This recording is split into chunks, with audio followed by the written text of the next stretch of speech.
의욕이 없고 아무것도 하기 싫을 때가 있어요. 저도 그럴 때면 참 답답하고 남들처럼 열정이 없는 것 같아서 한심하다고 느낍니다. 이럴 때일수록요, 제가 하는 습관이 있어요. 안녕하세요, 우기부기입니다. 우리 구독자님의 댓글 먼저 읽어드리도록 하겠습니다. 성장을 원해서 원하는 삶을 한 달간 지속하다가 갑자기 지치고 하기 싫을 때는 어떻게 하나요? 라고 이렇게 질문을 주셨는데요. 지치고 하기 싫을 때 어떻게 해야 하는지 분명 많은 분들이 궁금해 하실 거라 생각을 합니다. 우리가 어떤 일을 열심히 하다가도 감정적으로 갑자기 의욕이 생기지 않고 다운이 되는 경우가 정말 많잖아요. 저 또한 그렇고요. 이럴 때 저는 어떻게 하는지 좀 이야기를 나눠보고 싶은데요. 저 같은 경우는요, 먼저 지금 하고 있는 일이 진정으로 좋아하는 일인지 생각을 해봅니다. 저 같은 경우는 어떻게든 제가 좋아하는 일을 하면서 그 일을 잘하는 수준으로 만드는 그런 삶을 추구하고 있기 때문에 제가 감정적으로 좀 흔들릴 때마다 진정으로 제가 이걸 원해서 하고 있는 것인지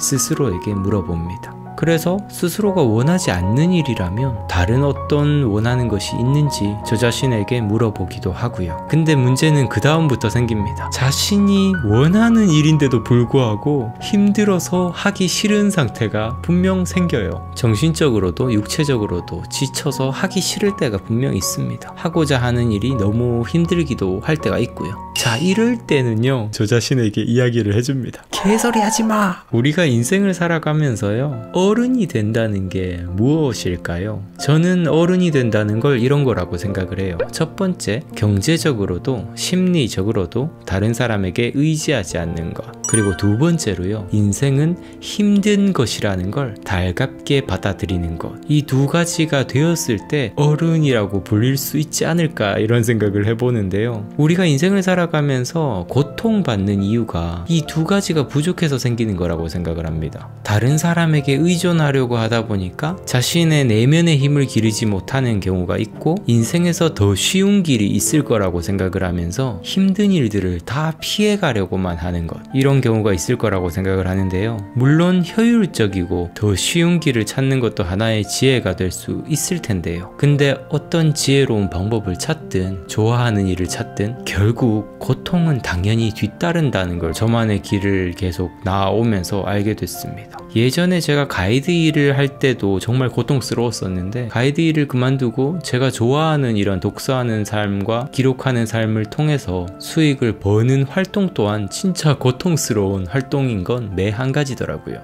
결국 어떤 길을 가든 고통은 뒤따른다는 거예요. 자신이 하고 싶은 일이라고 결정을 했는데 갑자기 지치고 하기 싫다고 그럴 때마다 멈춰버린다면요, 우리 인생이란 게 정말 앞으로 힘들고 지치는 고통의 연속일 텐데, 그럴 때마다 주저앉아 버린다면요, 물론 그 과정 속에서 조금씩 단단해지는 것이지만 때로 힘들어도 밀어붙여보는 시도를 하면서 우리 스스로가 더욱 강해질 수 있다고 저는 생각을 합니다. 주위에 보면 정말 넘어져도 꿋꿋이 일어나는 사람들을 보면요, 와, 이 사람은 정말 강하다, 이렇게 생각을 하게 되잖아요. 나 스스로를 그런 사람으로 점차 단련해가는 거죠. 근데 사실 제가 이런 말씀을 드릴 자격이 있는지는 모르겠습니다. 저 또한 매우 나약하거든요. 열심히 하다가도 무너지고 우울해지고 이렇게 가는 게 맞는 걸까 의심하기도 하고요. 2014년 4월 28일에 이런 일기가 있습니다. 어제부터 온몸에 힘이 없다. 이유가 궁금하다. 지난주에는 일주일 내내 온몸에 힘이 가득했는데 요 이틀은 왜 그러는지 모르겠다. 먹는 것 때문인가? 춘천에 가서 너무 무리했나? 무엇을 해도 에너지가 차고 넘쳤으면 좋겠다. 이렇게 의욕이 없고 아무것도 하기 싫을 때가 있어요. 저도 그럴 때면 참 답답하고 남들처럼 열정이 없는 것 같아서 한심하다고 느낍니다. 이럴 때일수록요, 제가 하는 습관이 있어요. 저만의 전략이기도 한데요. 울지 말고 일어나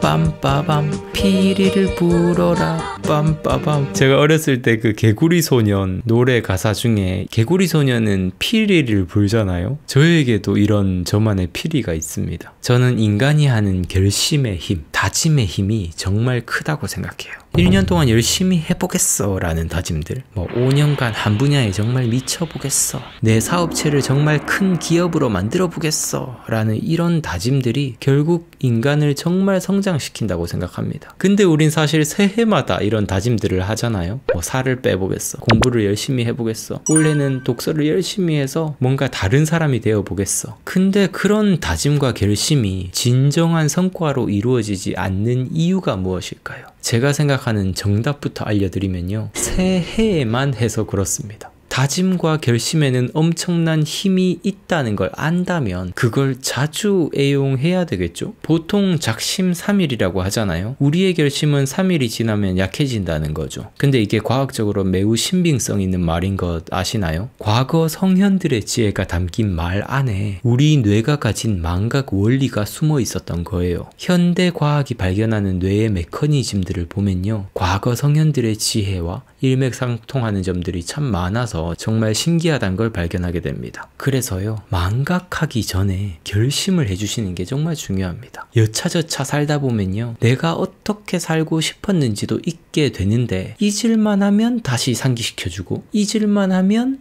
다시 꺼내주는 거예요. 제가 쓰는 방법은 2가지입니다. 첫 번째, 자신만의 장기 목표를 항상 적어두는 꿈노트를 만들어 보는 거예요. 그런 다음에 그걸 자주 확인해 주는 겁니다. 물론 이런 꿈노트는요, 한번 썼다고 평생의 목표가 정해지는 게 아니고요, 더 구체화하고 세부 항목을 바꾸기도 하면서 자신이 진정으로 살아가고 싶은 모습을 지속해서 발견해 가야 합니다. 자신이 왜 노력해야 하는지를 다시 확인해보는 이 작업만 해도요, 열정이 사그라드는 불씨에다가 기름과 장작을 넣어줄 수 있습니다. 그리고 2번째 제가 하는 방법이 있습니다. 기록입니다. 현재 상태에 대해서 관조하는 글과 다시 내가 해야 할 일들을 다짐하는 글을 써보는 거예요. 예전 일기에 이런 내용이 있습니다. 작심삼일이란 말이 왜 나오는지 다시 한번 절실히 느낀다. 열정과 끈기를 유지하는 것이 얼마나 힘든 것인지 아침부터 깨닫는다. 매일 다짐하고 또 다짐하는 습관을 들일 수 있도록 해야겠다. 나와의 싸움이다.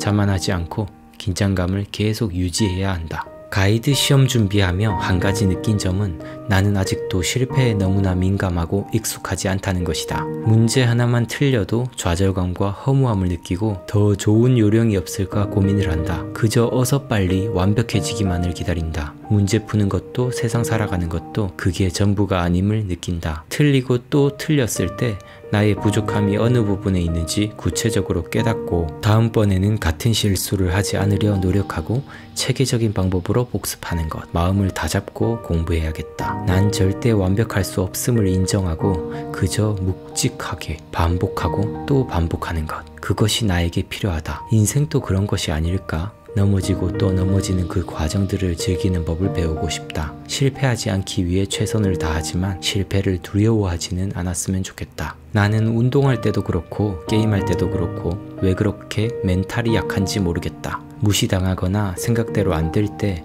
악바리처럼 덤벼보기보다는 자포자기해버리고 화를 내는 일이 빈번한 것 같다. 그 다음 날의 일기도 있습니다. 수업을 열심히 받고 왔다. 이렇게 쉬지 않고 긴장감을 유지하는 것이 쉽지가 않다.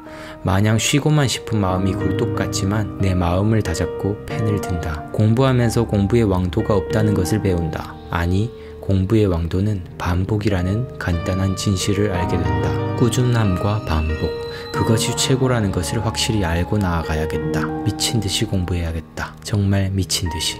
어서 9월 20일 시험을 치르고 면접 하나에 올인하고 싶다. 그리고 가이드 시험 치른 이후에는 내가 하고 싶은 이것저것 공부를 다 하고 싶다. 도서관에 처박혀 책만 보기도 하고 다이어트도 제대로 하고 싶다. 이 일기가 2014년도 일기입니다. 전 그 이후로도요, 6년 이상을 계속 이렇게 일기를 써오고 있고요. 이제는 의식하지 않아도 습관처럼 저만의 피리를 불고 있습니다. 이렇게 저 자신의 상태에 대해서 관조해보는 일기를 쓰다 보면요, 마음이 정리가 되고 다시 일어나서 뛰어나갈 힘이 생깁니다. 또한 제가 썼던 일기를 다시 읽어보기만 해도요, 그때의 마음들이 다시 생각이 나면서 제 안에 사그라들었던 동기가 불쑥 솟아올라오게 됩니다. 일기 쓰고 기록하는 것이 저만의 피리불기가 되는 거죠. 7번 넘어져도 8번 일어날 수 있는 힘이 생기는 겁니다.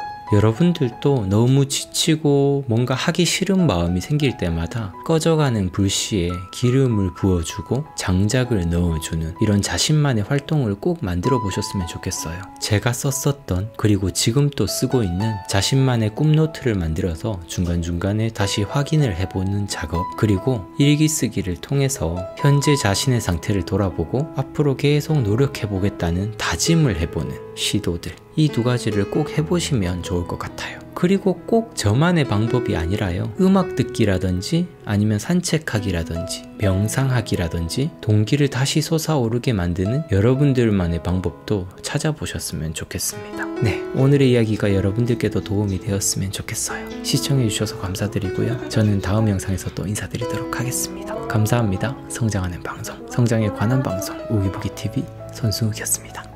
뿅. 이야, 던집니다. 던져서 다시 받습니다. 던져서.